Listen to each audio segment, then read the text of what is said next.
Welcome back. All right, so I want to talk about the Columbus Blue Jackets. I talked about Calgary earlier. I talked about Detroit earlier. I want to talk about Columbus because the one question I have is, based on yesterday's trade, they trade Oliver Bjorkstrand to Seattle for draft picks. How much better are they as a team now than the one that finished the season, right? And this is a question that I think is kind of open-ended because I don't think Columbus is necessarily done, although we've said that in off seasons previous that it turned out a team might actually be done. So on the left side, you've got Johnny Gaudreau, right? 82 games, I should say, this past season, 40 goals, 75 assists, 115 points. Absolutely ridiculous season for Johnny Gaudreau. Now, I don't expect Gaudreau to be able to produce 115 points playing in Columbus. Different systems, different line mates, and not as explosive of an offense in Columbus as what we saw in Calgary this past season, right? I think it's fair to say that. Then you look at, on the other side, you got Laine, 26 goals, 30 assists, 56 points in 56 games. Between Gaudreau and Laine, it's a lot of cap space being eaten up by the two.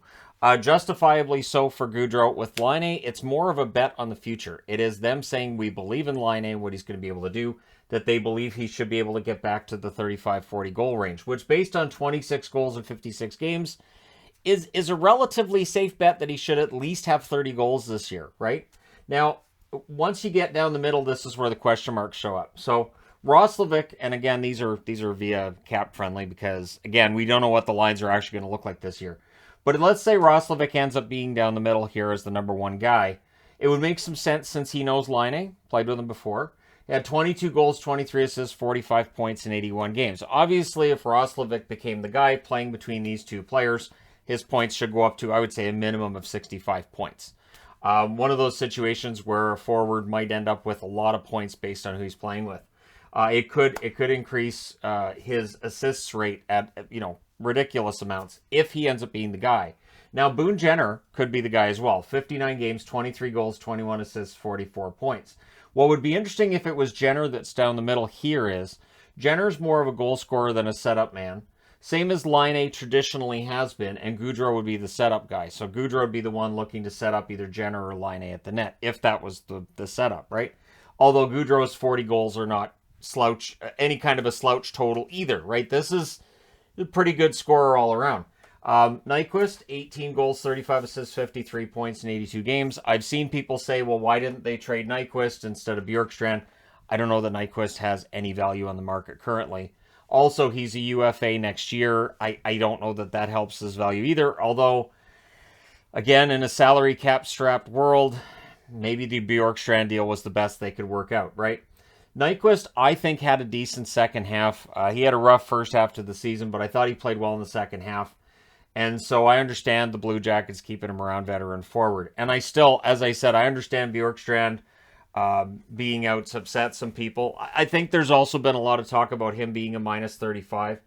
If you look at the advanced stats, and I do recommend Jay Fresh on Twitter as a follow.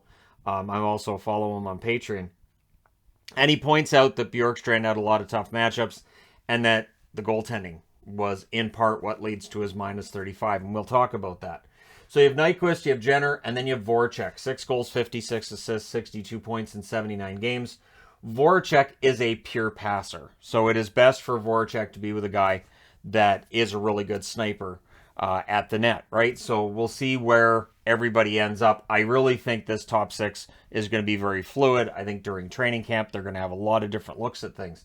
So once you get into the bottom six on this board, you've got Eric Robinson, 10 goals, 17 assists in 67 games. He's a bottom six forward, and he's a good bottom six forward and chips in some points. Then you have Cole Sillinger, and this is where things get interesting too. With 16 goals and 15 assists, 31 points in his rookie season in 79 games, does Sillinger move up the lineup, right? Does Sillinger end up belonging in that top six? And if so, does Roslovic or Jenner end up dropping down? And then the question becomes, do you see one of these guys on the wing? Maybe we're looking at a Columbus team that has too many top six forwards, and we'll find that out in training camp. Texier, 36 games, 11 goals, 9 assists for him. I like Texier. Honestly, this is a top nine that can produce pretty darn well if they make the right adjustments and they have the right line mates together. And I still do wonder if they're in the market for a true number one center or if it's going to come from within. Maybe it's Kent Johnson. He had 3 assists in 9 games last year. He's still a rookie this season. Does Johnson get a chance to play between Gaudreau and Laine? just to see what might happen, right? Just to see if that might work. Johnson was a first-round draft pick. He definitely has the resume to get the opportunity at that. Then you have Sean Corrali, who posted 14 goals and 16 assists over 77 games. Corrali proving what I knew from him in Boston. He's a hard worker. His production is underrated, and he's a good bottom six guy. Then you have Chinakhov. Chinakhov, 7 goals, 7 assists, 14 points in 62 games. Chinakhov was absolutely jinxed the first half of the season as a goal scorer. And so we'll see whether or not Chinakhov maybe produces at a better rate. Again, there's a lot of scoring here. Columbus's attack, I think, has been somewhat underrated. So I don't think scoring goals is going to be a problem for them this year. They finished the season 37, 38, and 7. So we can look and say, well, they were 19 points back of a playoff spot.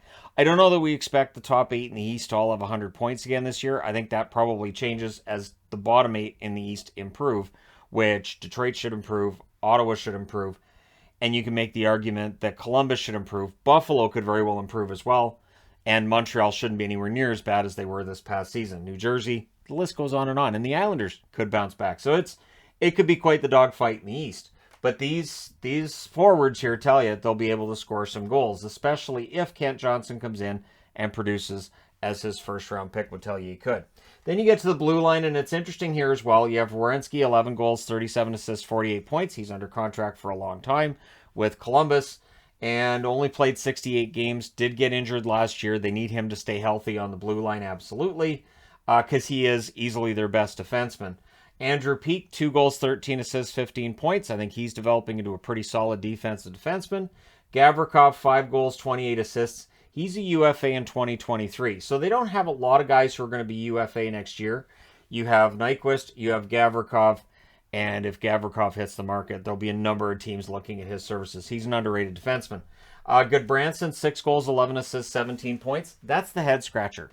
I have to be honest, Goodbranson to me is a head scratcher. Not that they pick him up, but at the $4 million cap hit. That $4 million cap hit in part leads to them having to trade out Bjorkstrand, which, again, looking at their forward group, they may very well be able to afford losing those 27 goals or 28 goals from him. That may be made up for from within. Combined with Gaudreau, they might get more than that. So they might be just fine. But Goodbranson, that pickup is still an eyebrow raiser. You have Jake Bean, 7 goals, 18 assists, 25 points. And then you have Adam Boqvist, 11 goals, 11 assists, 22 points. It's a very good, relatively young defense outside of Goodbranson. And maybe Goodbranson gets picked up for the experience part as well. Now, I'll come to the goaltending, but I want to talk about the depth first. You have Jiricek, who is the number 6 pick. He is signed. So Jiricek could push himself into the conversation here. None of these top 6 defensemen shouldn't be in a top 6. So in the case that Jiricek comes in, he's fantastic. They would likely be looking at moving one of their blue liners before the season gets started because you don't want to have any of these guys as a number 7, and you don't want to risk losing one on waivers either. You have Bemstrom, 6 goals, 5 assists in 41 games. He has shown flashes of some really good creative offensive skill. If you can put it together regularly, again, you have a guy who might be able to jump in here and play a little more than you might think. They have Danforth, who came out of nowhere last year, scored 10 goals and 4 assists in 45 games. Took him a long time to get to the NHL, but he proved himself once he was there, and good on him. We'll see how much he plays this year and if he can get to double digits in goals again. Blankenberg, who they keep, 7 games, 1 goal, 2 assists for him. He'll be returning. That's depth on the blue line. Brendan Gaunce, 5 goals, 2 assists in 30 games. I love that Gaunce is stuck with it. He's stuck around in North America, and hopefully he gets into the lineup as well. Although if he gets in, that means somebody got hurt, right? Carson Meyer, 13 games, 1 goal, 2 assists for him. He was re-signed. Olivier brought over in a trade, 10 games, just the 1 assist for him. Liam Foudy, who it feels like has fallen way off in terms of his prospect status. Former first-round pick.